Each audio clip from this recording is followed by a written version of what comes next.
Good afternoon. Come on. If you're already asleep, then my work is done. It's like, hey, good afternoon. Yeah, I just got out of Shavasana.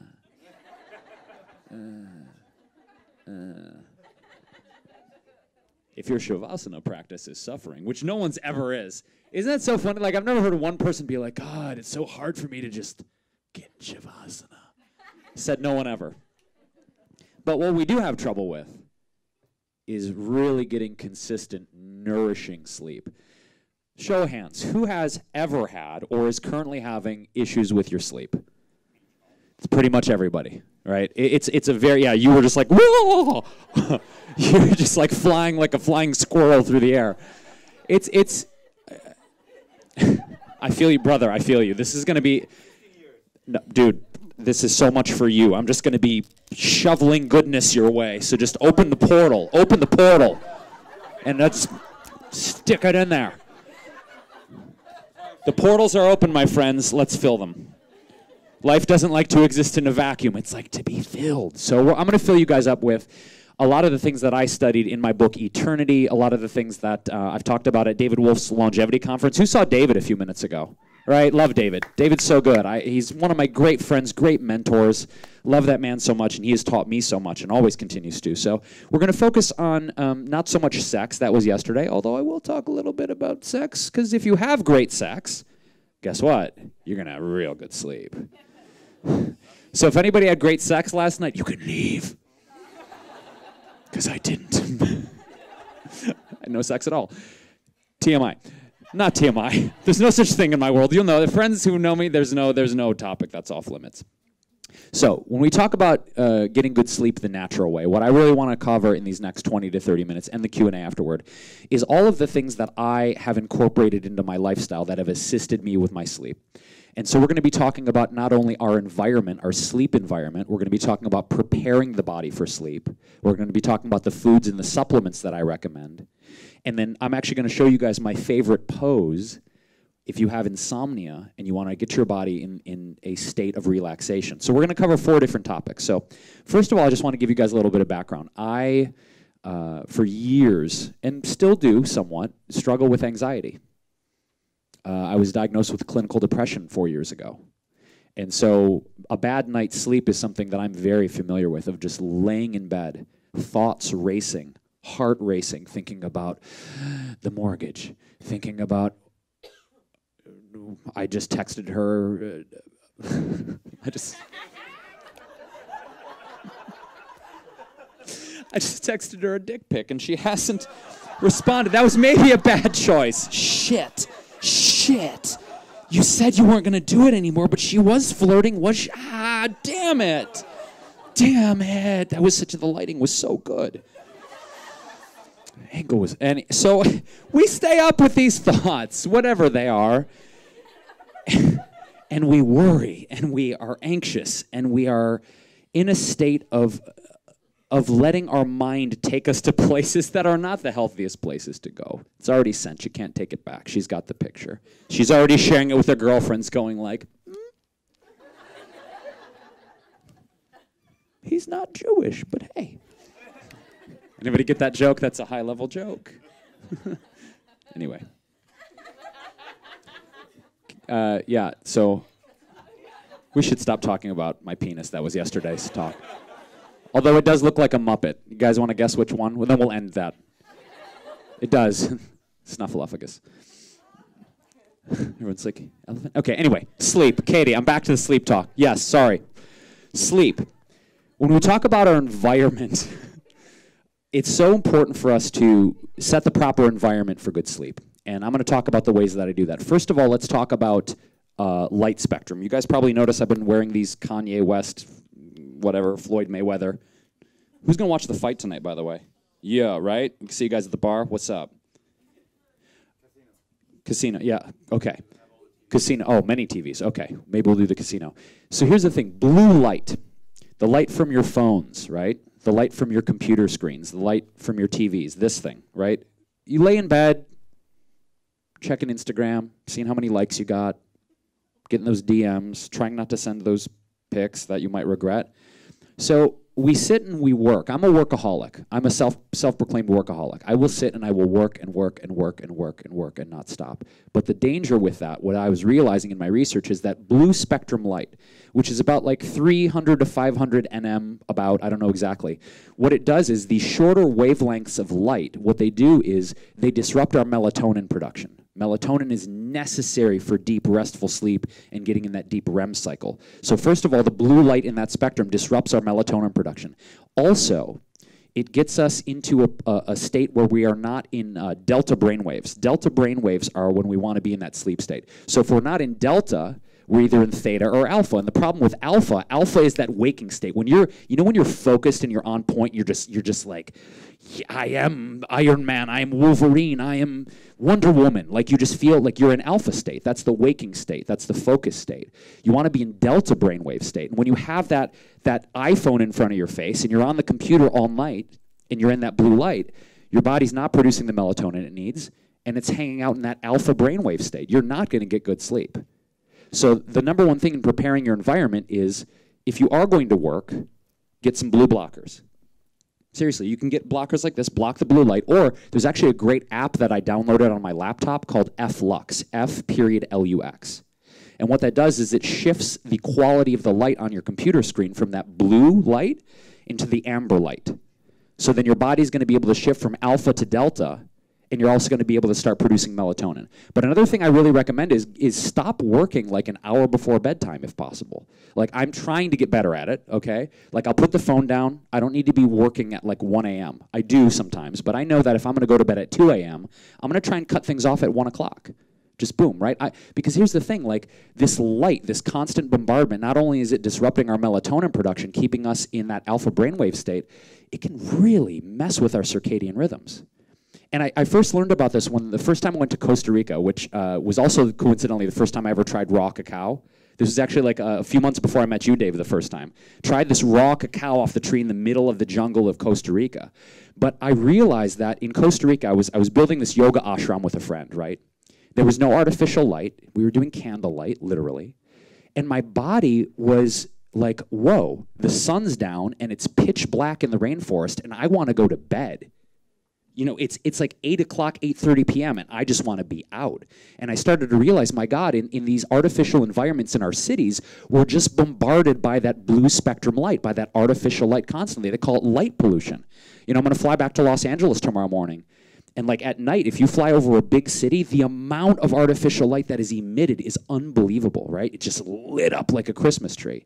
So we need to do, especially if we live in cities and we're not living out in the Costa Rican jungle or the rainforest, is to try and mitigate the amount of that artificial blue light that's just bombarding our retinas constantly, because it's keeping us awake and it's causing insomnia. And we're not getting into that circadian rhythm of our natural sleep state.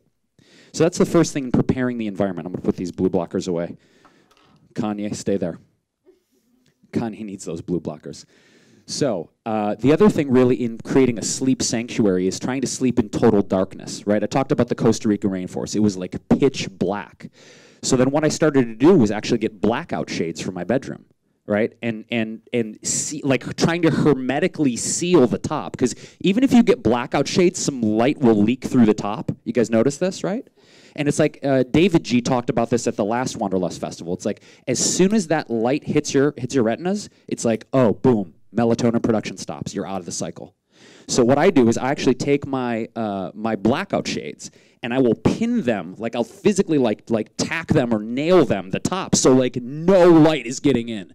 It's like a vampire cave in my bedroom, which could be sexy to some people. I'm a vegan vampire. It's okay.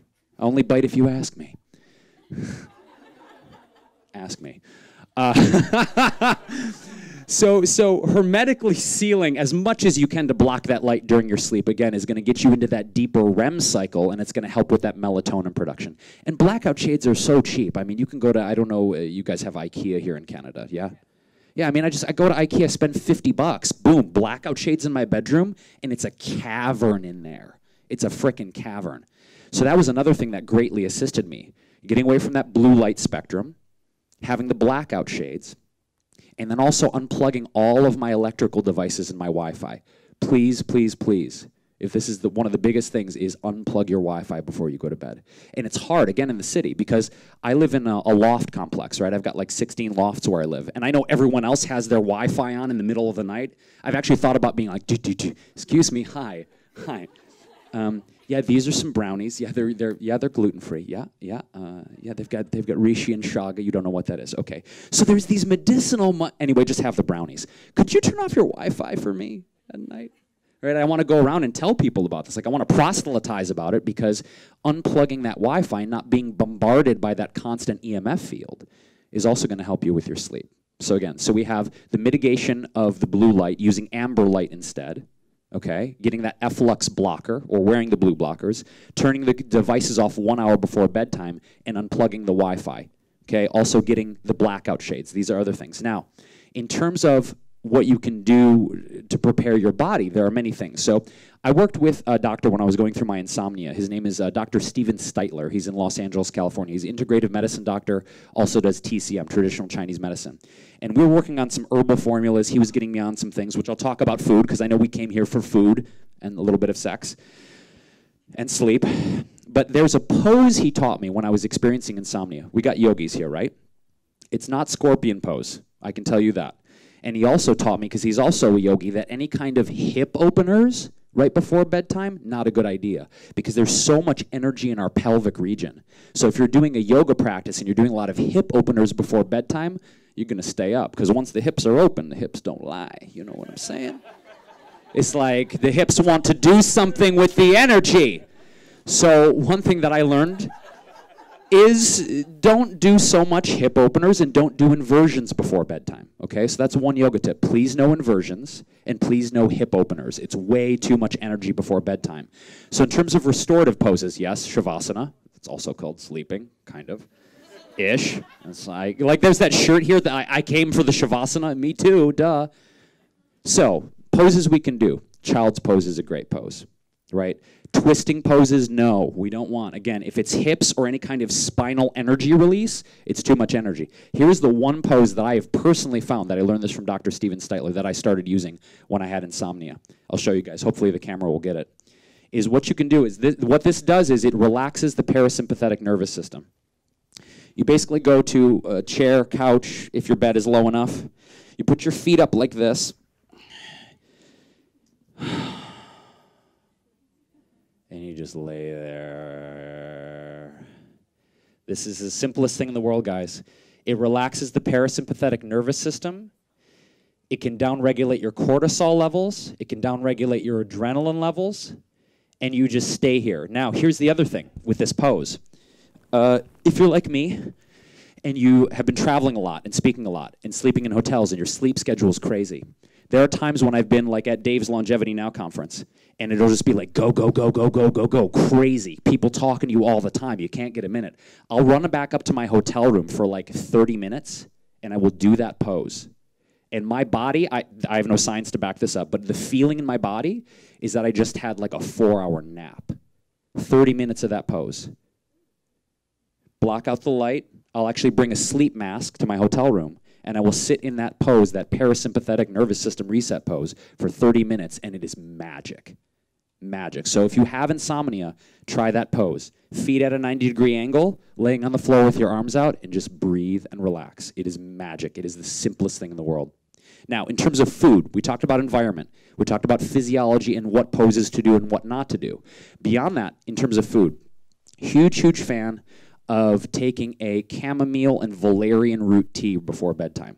Big fan of that. Very simple. There are actually like organic pre-bagged teas out there that are valerian and chamomile. Really love that combination personally. And in terms of foods you can eat before bedtime, here's like the coolest thing. I'm a big fan of fruits, specifically dark berries, high antioxidant berries, things that are full of a lot of polyphenols and things like that.